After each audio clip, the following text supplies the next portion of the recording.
جايبين دولفين في البيت وكمان بيلعبوا معاه.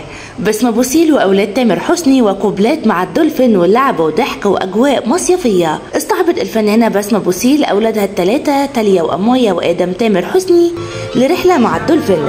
وظهرت بسمة بوسيل في حمام السباحه وهي بتلعب مع الدولفين وبتبوسه من بقه كمان، وقالت انه خلاص بقى عندها صديق جديد. ونشرت كمان تاليا تامر حسني صور ليها عبر حسابها الرسمي انستجرام مع اخواتها وهم بيلعبوا مع الدولفين داخل حمام السباحه الخاص بيهم.